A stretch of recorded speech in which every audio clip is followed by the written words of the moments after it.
Alhamdulillahirobbilalamin. Bersyukur kepada Tuhan Subhanahu wa Ta'ala karena pada hari ini hari Sabtu tanggal 3 Desember 2022 saya dikasih kesempatan di sini berdiri bersama Ibu dan juga Bapak Ibu serta sekolah. Di sini barang sekitar 10 sampai 15 menit saya ingin menyampaikan sedikit sosialisasi tentang apa yang sudah kami pelajari di pendidikan guru angkatan 2 ini, yaitu identifikasi aset-aset di komunitas SMA Bakari. Di sini juga ada hubungannya dengan yang kita bahas tadi, yaitu mengenai bagaimana peran serta dan partisipasi murid, komite dan juga masyarakat terhadap sekolah kita. Tujuannya di sini adalah kita akan mengidentifikasi aset-aset yang terdapat di komunitas. Aset-aset apa saja yang kita miliki itu akan kita gunakan untuk mengembangkan visi dan misi yang dimiliki oleh sekolah kita. Karena visi dan misi tidak akan bisa terlaksana dengan baik kalau tidak didukung dengan aset-aset yang ada. Aset-aset yang ada itu apa saja? Kita akan bahas di sini. Bahwasanya kita tahu sekolah adalah sebuah ekosistem. Kita tidak bisa berdiri sendiri. Sekolah adalah suatu interaksi antara komponen biotik dan abiotik. Berarti ada komponen yang hidup dan juga komponen yang hidup. Komponen yang biotik yang hidup itu ada guru, ada staf TU, juga ada murid, dan juga ada komite serta wali murid dan tokoh masyarakat. Kita semua berinteraksi satu sama lain untuk mewujudkan atau menciptakan visi dan misi kita. Tidak bisa berdiri sendiri. Contoh sekolah untuk mewujudkan visi hanya yang bergerak guru dan murid, tidak bisa. Kita butuh staf itu. Kita juga butuh dukungan dari TU dan tokoh masyarakat. Sedangkan komponen abiotiknya di sini adalah segala yang ada di sekolah kita melakukan sebaik mungkin. Entah itu sarana prasarana, kemudian fasilitas yang ada, bangunan, dan juga yang kayaknya kita juga gunakan untuk mewujudkan semua. Dan ini adalah faktor abiotik dan biotiknya yang kita miliki di sekolah kita. Ini kemarin juga saya sampaikan kepada siswa saya, kepada anak-anak saya juga sampaikan bahwasanya sekolah itu adalah suatu ekosistem. Jadi tidak bisa kita itu bekerja sendiri atau berdiri sendiri. Semuanya harus saling bekerja sama sehingga visi dan misi yang dimiliki sekolah itu akan terwujud dengan baik. Dalam mengidentifikasi aset-aset yang ada itu ada dua pendekatan, Bapak Ibu. Pendekatan yang pertama itu pendekatan berbasis kekurangan. Jadi kita hanya melihat kekurangan yang ada baru kita mencari solusinya menyelesaikan tanpa melihat kekuatan yang kita miliki. Kemudian yang kedua yaitu pendekatan berbasis aset atau pendekatan berbasis bakat atau potensi. Nah ini kita mengenalnya dengan istilah asset based approach. Di sini menurut Dr. Katrin Graham, seorang ahli psikologi, beliau menekuni mengenai pendekatan berbasis aset ini bahwasanya kekuatan-kekuatan yang dimiliki oleh ekosistem sekolah itu harus kita bergerakkan dengan baik.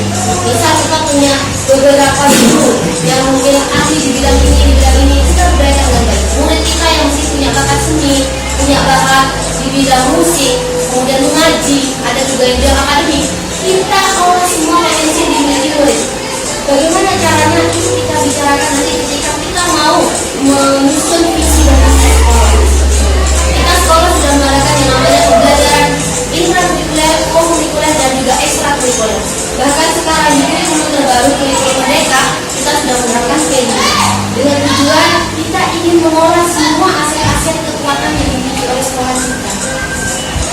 Nah ini tadi kita sudah bahas mengenai perbedaan ketika kita mau mengidentifikasi aset-aset yang dimiliki oleh sekolah dengan berbasis kekurangan dan berbasis pada kekuatan. Kedua basis ini kita bisa melihat perbedaannya sehingga Dr. Katrin tadi menjelaskan bahwasanya kita bisa menggunakan pendekatan berbasis kekuatan ketika kita ingin memberdayakan semua potensi yang ada di sekolah kita.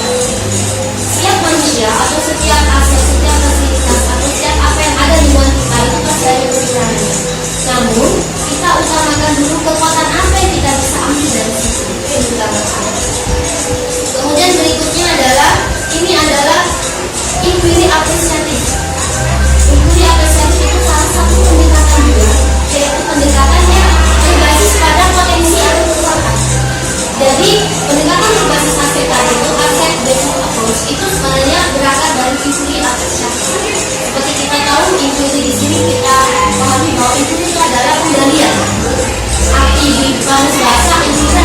lihat. Apresiasi artinya apresiasi potensi kekuatan apa yang kita miliki. Mari kita gali. Kemudian berikutnya, pendekatan yang kita terapkan tadi berbasis aset atau kekuatan. Di sini kita kenal dengan istilah aset based community development. Ini juga dijelaskan oleh para pakar, yaitu ada Friedman dan teman-temannya menjelaskan bahwa dengan kita menggunakan pendekatan-pendekatan ini, setidaknya kita tahu siswa kita memiliki potensi apa, rekan guru kita punya potensi apa, kemudian teman-teman kita di KPU bisa memberikan kontribusi kepada sekolah, sehingga mendorong komunitas untuk memberdayakan aset yang dimiliki serta membangun keterkaitan dari aset-aset tersebut agar menjadi lebih berdaya. Kemudian berikutnya adalah di sini tadi pendekatan aset. Nah, ini adalah aset-aset yang kita miliki di sekolah kita. Apa hubungannya dengan yang kita bahas tadi Bapak Ibu? Di sini ada aset yang kita miliki di sekolah kita yang perlu kita berdayakan. Salah satunya ini tadi modal finansial atau aset finansial.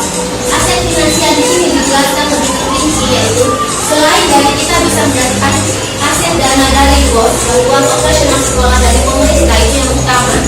Kemudian kita juga bisa, kemarin dibahas dengan fasilitator kami dari Struktur, yaitu memberdayakan yang namanya partisipasi atau peran serta masyarakat. Kemarin kami sampai pro dan kontra membahas ini, karena di kelas saya kemarin ada guru SMA dan guru SMK juga ada guru PAUD. Itu pro dan kontra mengenai modal finansial, yaitu peran serta masyarakat. Yang SMK sama SMA Suko kemarin yang menunjukkan bahwa mereka akhirnya menggagalkan betul, karena mereka kita tidak tahu berapa masalahnya. Kemudian di sana fasilitator itu menyebutkan bahwasanya kita boleh menggunakan peran serta masyarakat, partisipasi masyarakat, komite dan bawah unit dengan aturan-aturan yang disesuaikan dengan Polda atau di daerah masing-masing. Jadi kita harus istilahnya lebih hati-hati dalam memberdayakan kerjasama atau peran serta dari masyarakat. Jadi intinya saya kemarin juga sempat bertanya boleh dengan berbagai macam peraturan yang dipatuhi. Kemudian kemarin guru SD itu menyebutkan rekan saya bahwasanya kalau di store-nya ini sebenarnya informasi beliau menggunakan sistem paguyuban. Sekolah kita dulu pernah ya Pak Satya? Sistem paguyuban. Jadi misalkan kelas ini butuh apa? Paguyuban. Kita kenapa tidak paham sekolah kita menyediakan paguyuban? Tapi kan yang SD. Kemarin yang guru SD itu menjelaskan begitu, kalau kami aman guys. Kami itu pakai sistem paguyuban. Jadi sekolah ini mau ada apa, butuh apa, dengan apa, paguyuban digerakkan. Akhirnya saya bertanya apa perbedaan paguyuban, komite dan juga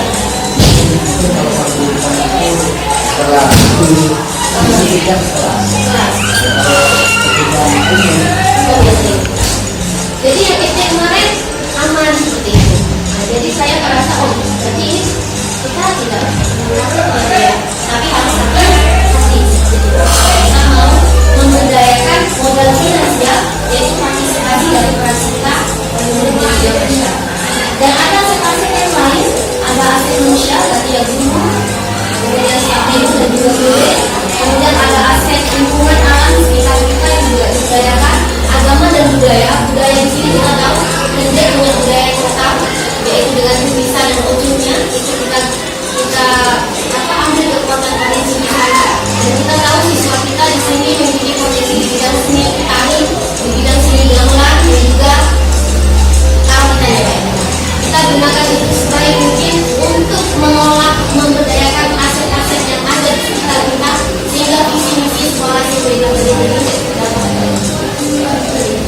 Nah, ini adalah materi kemarin yang kami bahas di kelas kami. Kemarin yang agak lama memang di modal aset finansial itu agak alot karena ada guru SMP SMK yang tidak setuju seperti itu.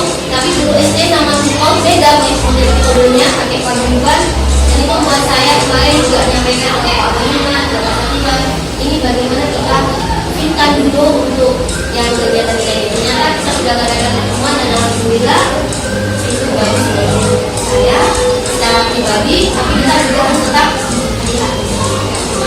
Ini sekilas informasi dari kami mengenai kemarin apa yang kami pelajari di pendidikan dunia angkatan ini. Semoga Bapak Ibu nanti juga Bapak Komite bisa mengetahui informasi bahwa sekolah kami ini adalah ekosistem, yaitu interaksi antara semua komponen yang ada di dalamnya. Jadi kita tidak bisa berdiri sendiri.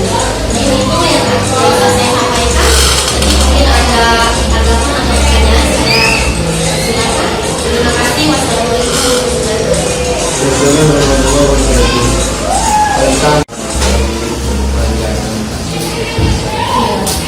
Edukasi itu di bawah komite, biasanya ada di bawah. Dan komite itu mempunyai otonomi di kelasnya masing-masing. Jadi asing, tapi kejadian berikutnya pada tahun berikutnya. Ini saya boleh asal saya tidak jelas. Ini dari menyanyi sudah ditentukan ini. Ini kejadian kasih. Bagaimana penjelasan dari pihak sekolah dan komite sekaligus untuk menjelaskan segala sesuatunya tentang aset yang dibangun oleh Fadli Bulan itu. Ini bentuk pemahaman. Oke. Ya, terima kasih atas penjelasannya. Jadi saya nggak main sendiri kalau Fadli Bulan lebih kecil, saya ini kecil. Tapi kalau di sekolah SMP sama SMA atau SMP itu kan adanya komite, di mana lingkupnya lebih besar. Dan Sebenarnya sama sih, SD bukan komite. Universitas sama kalau Pak Bima itu sama kelas. Lebih mengarah ke kelas ya. Tadi kalau menyampaikan kenapa SMK tadi kita mau seperti itu, karena kampanye ke sebenarnya. Iya. Karena sekarang ini kejaksaan mulai dan di sana itu bukan sumbangan, tapi pemaksaan. Jika ada nominal dan apa informasi saya dapat itu Pak, bahwa SMA SMK itu tidak menggunakan surat edaran. Semuanya disampaikan secara resmi. Berapa estimasinya, berapa nanti yang itu ya, berapa sebesar, semua tanpa tertulis.